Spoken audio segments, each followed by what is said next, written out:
Le grand rendez-vous Game Business aujourd'hui, dédié à un invité spécial, James Rebourg. Bonjour.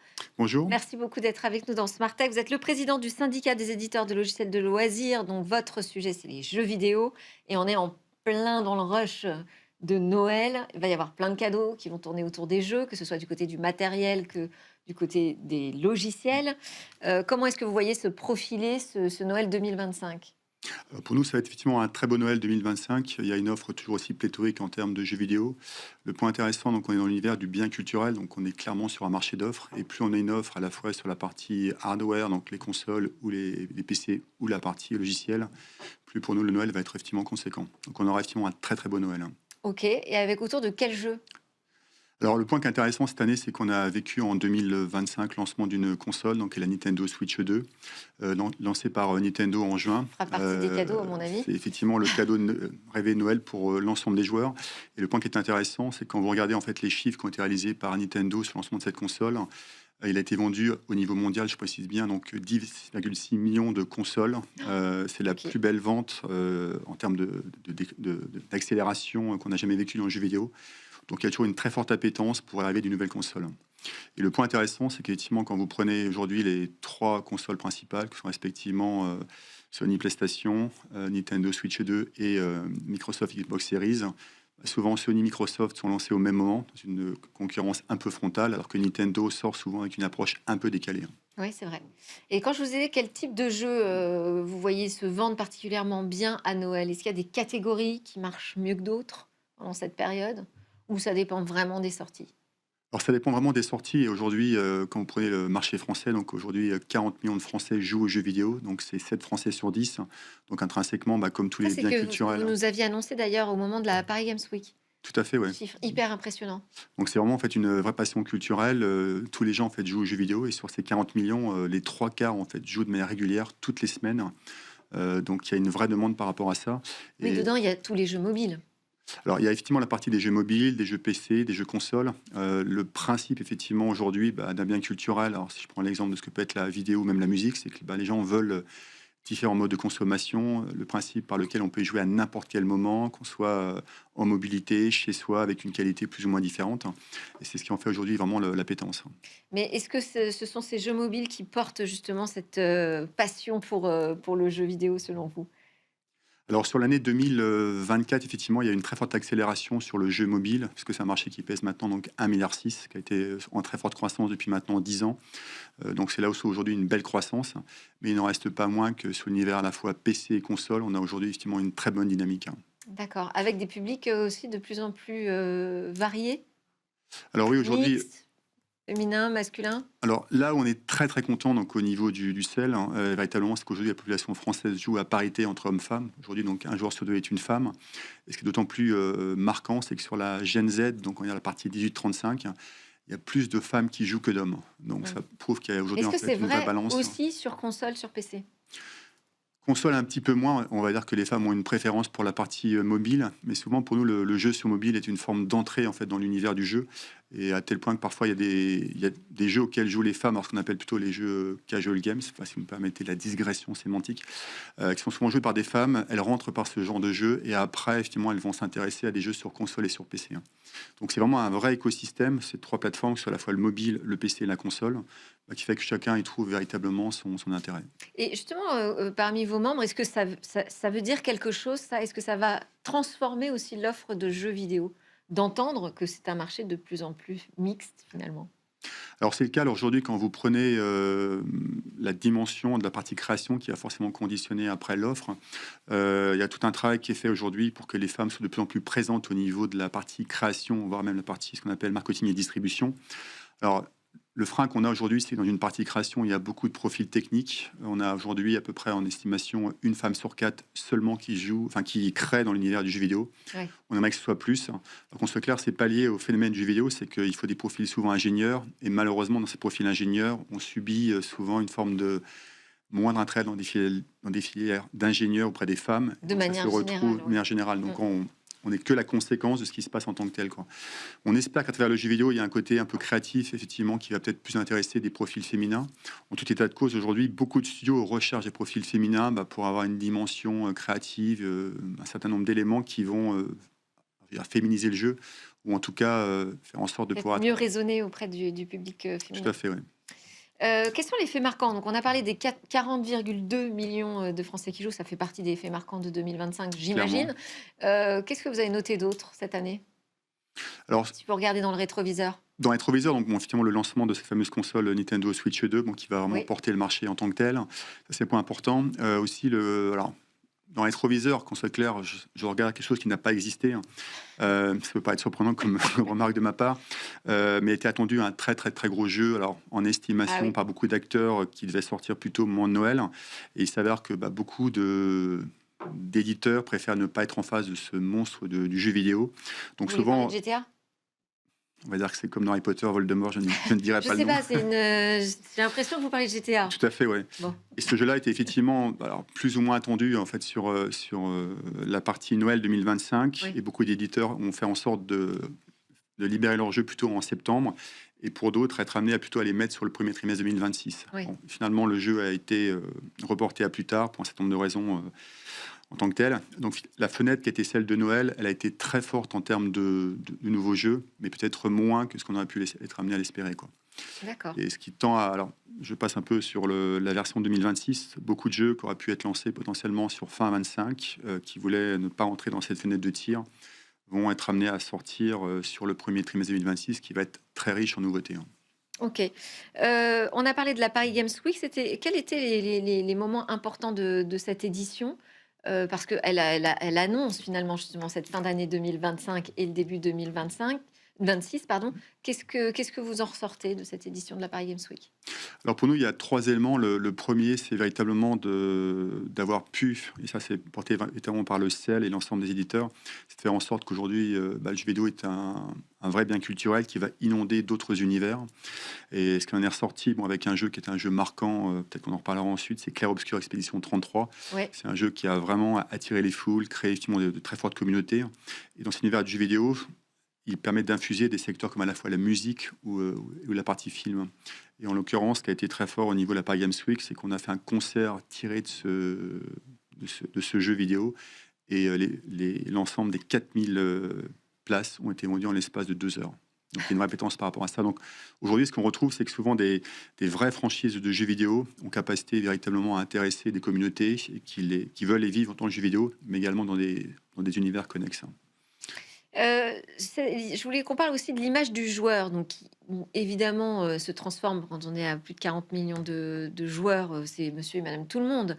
Mais l'image du joueur qu'on a dans le grand public et chez les politiques, elle est quand même encore un peu ancienne, j'ai l'impression.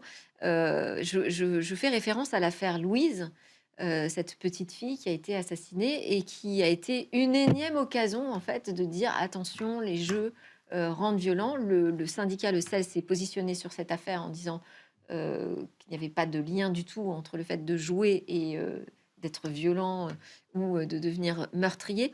Comment est-ce que vous travaillez auprès des acteurs publics pour changer cette image? Alors, le premier travail que l'on fait, effectivement, véritablement, c'est de travailler sur beaucoup d'études qui ont été faites sur ce qu'on appelle cette notion soi-disant de violence dans les jeux vidéo, qui n'a jamais été prouvée. Alors, les études ont été nombreuses dans différents types de contextes, dans différents types de classes d'âge. Et à aujourd'hui, enfin, l'équation a montré que le jeu vidéo ne rend pas violent, quoi. Alors, Mais pourtant, une sorte de croyance comme ça, ancrée chez les politiques, quand ils prennent la parole sur ces sujets, sur ces faits divers. Le jeu vidéo rend violent.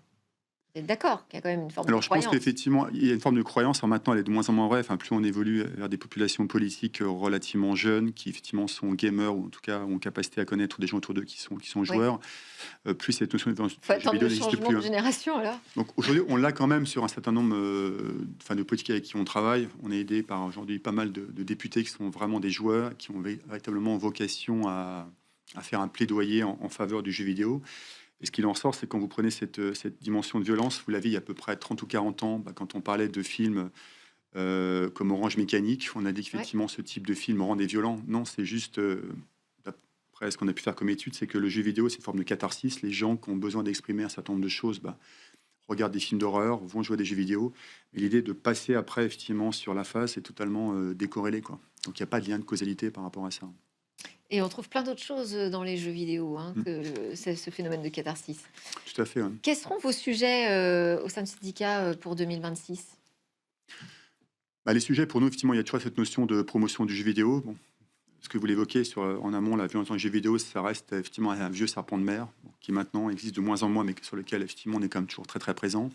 Et On, a- très vigilant, donc j'imagine, on c'est est ça? très vigilant À par rapport à réagir. ça Ouais. et systématiquement, donc on est amené à pouvoir être amené à répondre. Et ce qui est intéressant, c'est que je reviens encore sur ce point-là, c'est que quand il y a eu effectivement l'affaire de la petite Louise, véritablement la communauté s'est dressée contre ça en disant clairement, mais c'est quoi ces positions parfois politiques avec des dessins effectivement politiques qui sont assez particuliers que je n'irai pas commenter. Mais quand vous prenez l'ensemble d'une classe politique, la plupart effectivement ne considèrent pas qu'il y a de la violence dans les jeux vidéo. Mm. Mais on reste quand même assez vigilant par rapport à ça. Toute l'équation après aujourd'hui par rapport à nous, bah, c'est toujours cette promotion de la pratique responsable du jeu vidéo. Il y a tout un travail C'est-à-dire? qui est fait sur la partie de l'inclusion, de la diversité, qu'on est amené à travailler. Cette dimension également aujourd'hui de faire en sorte qu'il y ait des vraies modérations sur les plateformes de jeu pour que bah, tout le monde se sente en situation de confort lorsqu'on joue en tant que tel, quoi. C'est le cas aujourd'hui, ça se renforce de plus en plus, hein, parce Faire qu'on a créer des safe places finalement au sein des plateformes, au sein tout à des fait, jeux? ouais. On part du principe qu'aujourd'hui, j'ai envie de dire, bah, finalement, avec 42 millions de joueurs, nous ne sommes que le reflet de la société. Il y a toujours un certain nombre de personnes qui parfois peuvent avoir des comportements qui ne sont pas admissibles. Ça se retrouve dans tous les univers. Et le travail sur lequel on travaille, c'est cette notion de modération qui permet à ce que ces personnes-là, qui l'expriment aussi bien dans un jeu, on va dire, connecté, mais que dans la vie normale, publique ou même sur les réseaux sociaux, ce type de comportement ne puisse pas avoir lieu. Et Donc, cette mais notion. comment est-ce que vous pouvez agir sur les grandes plateformes? Il y a tout un travail qui est fait au niveau réglementaire pour faire en sorte qu'effectivement bah, les plateformes puissent être amenées à avoir cette capacité à gérer ce genre de choses. Et c'est toute la question qu'on est amené à pouvoir développer. Et si vous prenez aujourd'hui véritablement le sel, enfin, ce qu'on a fait il y a maintenant 22 ans, donc c'est quand même il y a très très très longtemps, Oui, on a fait de notre propre initiative, donc sans pression réglementaire, une notion de classification d'âge qu'on appelle le PEGI. oui. Donc c'est l'idée par laquelle sur l'ensemble des jeux qui sont vendus, il y a une classe d'âge qui permet d'avoir une notion de contrôle parental, ce qui prouve qu'on est vraiment une industrie responsable et qu'on prend à cœur effectivement ce type de pratique. Et ça aide beaucoup les parents Mm. Bah, sur les d'autant choix, plus sur notamment à ouais, Noël. tout à fait. Et Ouais, surtout sur des populations, alors c'est de moins en moins vrai, mais quand les parents, il y a peut-être maintenant une vingtaine d'années, n'étaient pas forcément joueurs, ouais. ça leur permettait d'appréhender ce à quoi jouent effectivement leurs enfants. Ouais. Parmi vos sujets, vous allez aussi vous bagarrer sur le terrain économique. Aujourd'hui, que représente le marché du jeu, enfin, pardon, le secteur, l'écosystème du jeu français et comment continuer à le défendre? Je dis continuer parce Mm. qu'on est une puissance, en fait, économique.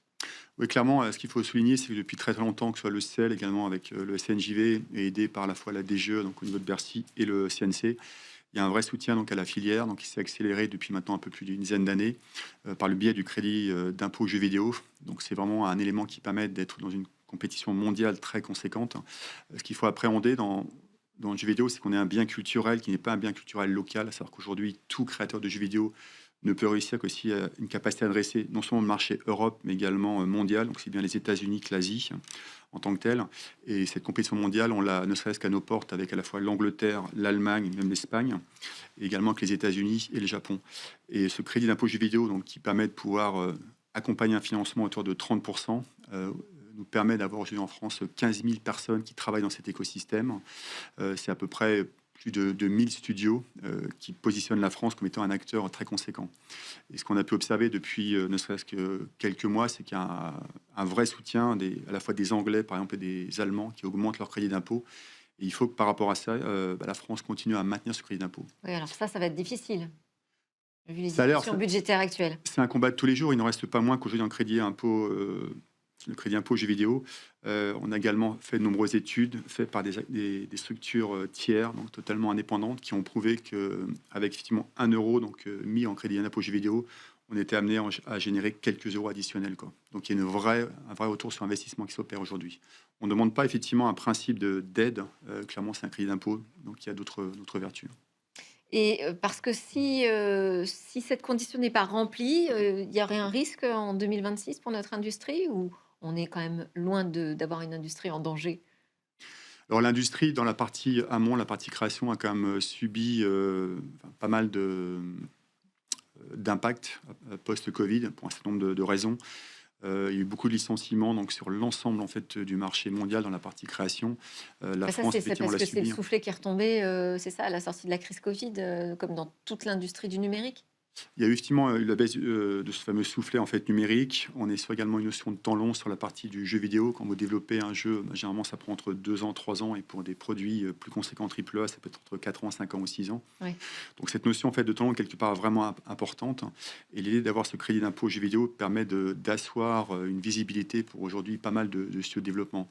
Il y a aussi un vrai travail, c'est que le crédit d'impôt jeu vidéo permet de travailler sur l'attractivité de la France. Aujourd'hui, c'est un vrai débat pour que des studios français puissent accueillir des éditeurs aussi bien américains, japonais, qui seraient intéressés pour venir être amenés à créer en France. Et pourquoi ça, c'est important? On ne peut pas être autonome sur toute la chaîne? Parce qu'aujourd'hui, l'édition, c'est une prise de risque financière. À chaque fois, il y a une notion de Mm. risque créatif qui est à prendre en compte. Et l'idée de dire, on doit s'adosser à un éditeur. L'éditeur va mesurer son risque. Et s'il y a une forme d'accompagnement qui est portée d'un territoire à l'autre, c'est un point qui est vraiment conséquent. Et je vais juste reprendre l'historique. C'est que vous prenez le cas de Montréal, donc au Québec. Il y a eu un travail qui a été fait il y a une quinzaine d'années, seulement sur un crédit d'impôt. Ils l'ont initié à 15 ans. Ils ont aujourd'hui en fait créé un écosystème qui compte plus de 40 000 collaborateurs uniquement dans la zone de Montréal. Donc ça, ils l'ont fait à un moment opportun et qui permet véritablement de pérenniser dans le temps cette position. Et quand vous créez un écosystème, à la fin, il finit par s'entretenir. Et ça, c'est ce qu'on veut faire en France. Et le point aussi que j'aimerais vraiment souligner, c'est que quand vous prenez aujourd'hui l'ensemble des clusters régionaux, on a la chance d'avoir en France un certain nombre de régions très fortes en jeux vidéo. Alors pas seulement le classique, la classique prépondérance francilienne, mais Île-de-France, également ce qu'on peut trouver en Occitanie, que ce soit à Montpellier, Bordeaux, également aussi sur l'île et dans la région Rhône-Alpes, Auvergne. merci beaucoup, James Rebourg, d'avoir été avec nous. On n'a pas eu le temps d'aborder aussi le sujet de la bataille culturelle, mais le jeu vidéo est un objet culturel et donc on a aussi une bataille culturelle à mener et j'imagine que ça fera partie de vos sujets. Tout à fait, c'est pour nous un point essentiel. Merci encore, James Rebourg. Je rappelle que vous êtes le directeur général France de Playon et le président du CEL, le syndicat des éditeurs de logiciels de loisirs. Merci à tous de nous avoir suivis. C'était Smart Tech. Je vous souhaite une excellente journée et puis je vous retrouve dès demain pour de nouvelles discussions sur la tech.